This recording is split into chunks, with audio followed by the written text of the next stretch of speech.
And the hero of the month this month at Alternate Reality is IDW's Infestation event, which covers 4 universes: Star Trek, Transformers, G.I. Joe, and Ghostbusters. And all of my trade paperbacks for all 4 of those universes are 25% off all month long. All my hardcovers, all my softcovers, all my omnibuses, everything related to those 4 universes is 25% off all month long. So stop on down to the store and take a zombie-sized bite out of some savings here at Alternate Reality.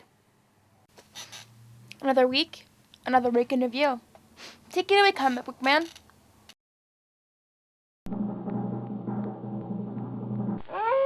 2 thumbs up. Way up. Comic Book Man's not done with the week of February 9th, 2011. Here's part 2 of Week in Review. And this is part 2 of Week in Review for February 9th, 2011. We've got news stories that we're going to cover that happened in this past week. We're going to talk about the Future Foundation. We're going to talk about that blackboard in the DC Universe that's causing all the trouble. We're going to talk about the Spider-Man musical. We're going to talk about Superman Classic. We're going to talk about X-Men Forever. And Bo's got a little wrestling story, which you may get into. I keep teasing wrestling stories in these things. We never get to them. But Bo's got a little wrestling story, which he wants to do.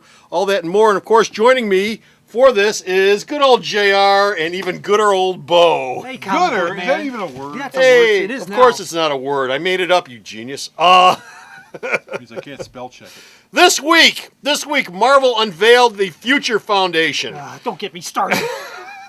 As I'm sure you all know, Johnny Storm died. What? Put a big spoiler thing up there wait, just no, before no. I say it. You have to say it this way. Yes. Johnny Storm died. Yes, Johnny Storm died in Fantastic Four 587. Yeah, 587. 587. He's dead. He's buried, and it's Buried? it's so sad that on the cover of the first Future Foundation issue, they look like they're all going to a camp picnic party, and they're all drunk out of their head. You know why they're not happy? Because they're wearing those great-looking new Oh costumes. man! But let me get to that. We'll get to that. Let me get to that. It's coming out this March, and it's from the Fantastic Four creative team of Jonathan Hickman and Steve Epting. The first issue is going to be oversized, and it's going to be introducing the biggest new superhero team in the whitest long johns in the Marvel Universe. After the death of the Human Torch, the surviving members of the Fantastic Four, which are Mr. Fantastic, the Invisible Girl, the Thing, and they're being joined by Spider-Man and yet an unnamed 5th member. And other members. And all those kids that were in the Future Foundation that they set up in the first place. And Herbie. They're all the robot. They're all flying around in their white long johns. Herbie the robot. And they are going to be teamed up to stop unstoppable forces. Basically, they're teaming up to do exactly what the Fantastic Four did before, except this is a brand new book with a brand new title and brand new costumes and brand new marketing. Look for new action figures to be coming your way, and new T-shirts and new everything with that dynamic 3 octagon logo. Get on the front. The mission is simple: to save the Marvel Universe from threats and to prevent future dangers from arising. It sounds like they have quite the Messiah complex. What do you think of the Future Foundation, guys? Let him go first. I like Jonathan Hickman. I like Steve Epting. I'm willing to give the book a chance. The Future Foundation, something that Hickman has already introduced, is Yes, it something is. that Reed is doing to stop things like Messiah Complex and Civil War from happening. And so this is a proactive thing. Well, he introduced this in the pages of Fantastic Four about a year ago. Yeah. He's been kicking this around for a while now. Yeah, this is Reed basically trying to stop everyone from killing each other.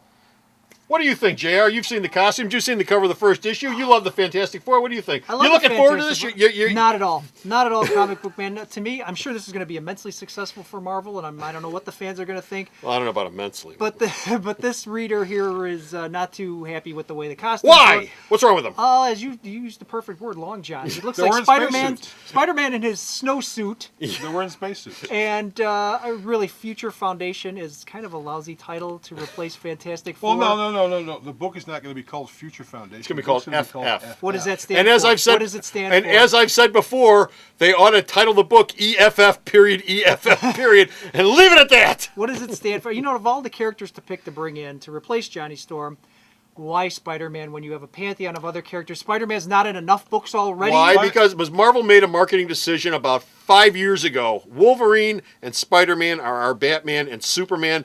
Put them in everything. And they are in everything. And Johnny Storm and Peter Parker are best friends.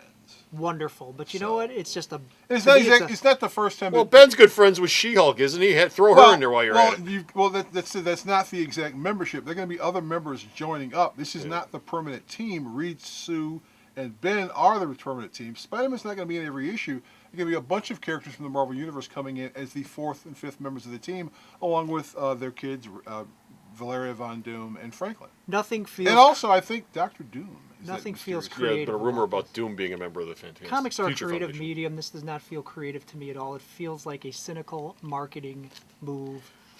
I'm sure it'll be You're so immensely cynical. successful. Meanwhile- Congratulations, Marvel. Meanwhile, that was Marvel's big news for the week. Over in the DC universe, a lot of Flashpoint stuff, as always. They released news on this week.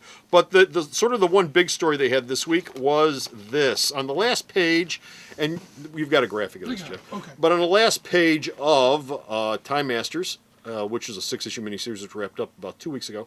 This was at the end. It's yet another blackboard that Rip Hunter Time Master has where you have to figure out future problems in the DC universe.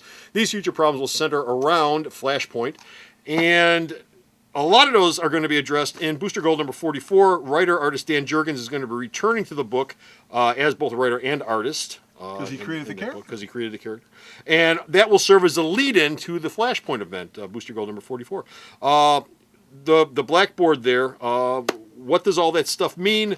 There's all sorts of stuff scribbled on here that makes no sense. As I'm sure that you've heard from now, Flashpoint is going to juggle around the timeline. So everything's going to be different, at least during the course of Flashpoint. Everything is going to be completely Like what? different. Well, for one, Abin Sur didn't die. No. Aquaman and Wonder Woman are going to get married. Mm-hmm. Captain Cold's going to become a hero. Hmm. And a whole bunch of other stuff that DC hasn't released any information of. You know, I have one rumor that one of those Flashpoint limited series is going to be drawn by George Perez. Oh, Oh, wow. really? Wow. Okay. That's interesting. Okay. So you looking forward to this? Sure. What about you? I think this kind of works because what it does is it kind of whets the appetite and makes the reader think, okay, what is this going to be about? Where are we going to go with these? Well, one of the things they are trying to do with Flashpoint is reintroduce characters that you haven't seen in a long time but are part of the DC universe, like Amethyst. Remember Amethyst? Yeah. Which they may or may not actually be able to do anything that anybody cares about. But Amethyst, Aquaman is going to get a big push in the thing. It looks like Shade the Changing Man is coming back from the Vertigo universe to the DC universe. Yeah. So, I mean, at least that much stuff. So we'll see. We'll see what happens. Media news. Oh, a bunch of stuff happened this week. The big thing, of course, in media news, as far as comic book fans are concerned, Spider-Man, Turn Off the Lights, received its first wave of official reviews this week. 5 delays and 70 preview performances later, the reviews have finally come out.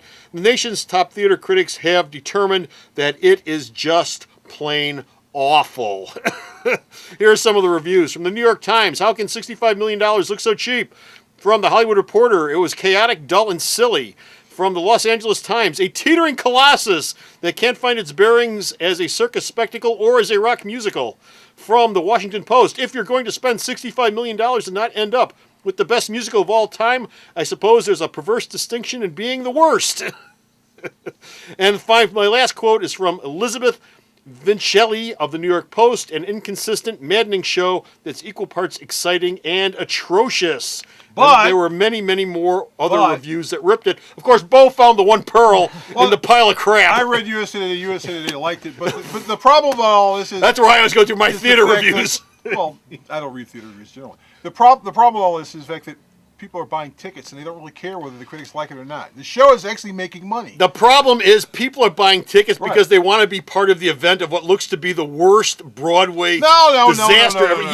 Yeah. People were buying tickets for these shows long before these reviews got out. They've already bought the tickets. But people are trying to get in to see it because they want to Well, be they wanna part of get the it now. event Yeah, of they it wanna being get horrible. now, but they've already, the tickets have been sold out for a while on the show. So I this think isn't people really are a buying new tickets thing. in the hopes of seeing someone plunge 30 feet to the That ground. could be Well, it, there's too. that, too. There's There's that, a whole too. There's a whole There's that, NASCAR too. Look, moment that this he's gonna flop review over. thing smacks to me of a huge dog pile. I think the critics knew going in that this thing had tons of bad press, and they all sort of jumped on it. Without having seen it, I can't really comment on it. It just, to me, it seems like a big dog pile on this thing. I think probably the first couple Can it be reviews that came bad? out I and- suppose it can be, but I find it hard to believe with the talent I behind mean, it. it's a musical. It's about a guy It's about a guy swinging around. It's something that people are going to take their kids to. Theater critics in New York hate most of the things that open up in New York. So this isn't exactly a big shock. Yeah, this is this pop- going to stop people from going This to is the a show? pop culture show No. that I'm sure they're the going to go hardened- see it because it's Spider-Man. It's got Right. music from U2, and they're going to go see it no matter whether the critics This, liked it or not. this is like an upper echelon movie critic going to a Star Wars film. They're not exactly going to heap praise on it. You'd be like Dave Kerr going, "Oh, Ex- this film's horrible," or Jonathan Rosenbaum from The Exactly. Reader, who doesn't like anything. Yeah, I remember even when remotely Raiders of the Lost mainstream. Ark came out and Dave Carr gave it 1 star. Yeah. And that's this type of thing. These are the New York Times and all these the theater critics, and they're a little more upper crust. So you think it could actually be good? It's possible. It could be good. It could not be good. But you know what's going to happen? It'll finish its Broadway run. It'll turn into a touring show. I and doubt the it. show's going to make money. I Oh. don't see how they can make this a Oh, touring I show. can see them coming to places like Los Angeles. I can see them coming here to Chicago, and definitely overseas in London because Judy Taymor's from London. She's the woman who came up with the entire idea. So the show's going to make money. It needs a huge venue. If you can fly Cirque du Soleil, they fly a lot of people. This is in true. there. It might That's, be able to yeah, work that's the that thing. out. That's the thing. I mean, besides, Broadway shows are always getting tweaked, so they can keep tweaking the show. Then all of a sudden, 2 months from now, these same critics will go, "Oh, It's well, better this now." show wasn't as bad as we thought And it was. that's It'll be the happened in same the damn past. show." That's happened in the past. This thing is still in preview performances. It hasn't officially Right, opened. it's not They've been open tweaking this show for a long time. Well, yeah. This show has had a lot of Just to tweaks. try to keep people alive. Now, the one Yeah. thing I've heard from people who are a little more on the comic book side of things as far as reviews are concerned have said the only negative thing they can really say about it is the music.